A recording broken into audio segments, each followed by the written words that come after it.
જય Shri Krishna. Deepak Joshi, Zanzibar, Tanzania, east આફ્રિકાથી આવું છું.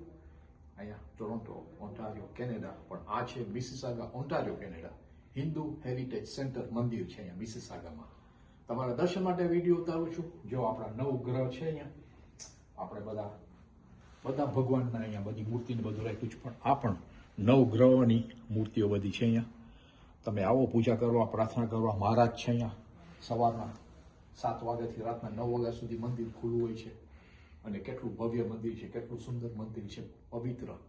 આપણે બધા હિન્દુ છે, સનાતની હિન્દુ છે. મંદિર તો બધા માટે ખુલ્લું છે. આવો, પગે લાગવા આવો, પ્રાર્થના કરવા આવો, પૂજા કરવા આવો. પણ આવો, જરૂર આવજો. અને જેમ મેં તમને કીધું ને, આ મંદિર છે મિસિસાગા, ઓન્ટારિયો, કેનેડામાં. Hindu heritage centre. જરૂર આવજો. આ તો તમારા દર્શન માટે વિડીયો ઉતારું છું. પછી આપણા જો આ ગણેશ દાદા છે, એની બાજુમાં આપણા બીજા ભગવાન છે.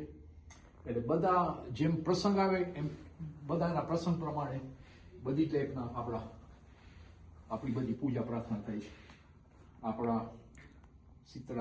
આપણા સંતોષી માની મૂર્તિ છે.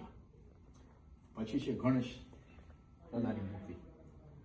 આપણા બધા ભગવાન છે. તમે જો વિડીયોમાં જો, દર્શન કરજો.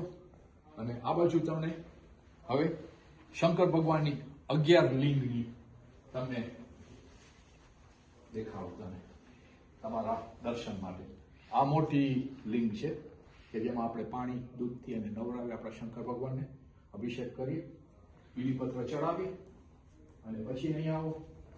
તમે જો બધી મૂર્તિઓ 11 સૌથી મોટી, અને પછી 5, બીજી 5, 10, એક 11. એટલે કહેવાનું એ છે કે તમે આવો આપણા મંદિરે. આપણું મંદિર છે. આપણે જો આપણા ભાઈઓ બહેનોને આપણે ફાઇનલી મંદિર બાંધી આપ્યું છે. આપણા દીકરા દીકરીને શીખાડો કે ચાલો મંદિરે જાય. કારણ કે આપણા દીકરા દીકરીઓ આપણું ભવિષ્ય છે. એટલે જરૂર આવજો મંદિરે. મારી સાથે બધા બોલજો, હર હર મહાદેવ, હર હર મહાદેવ, હર હર મહાદેવ.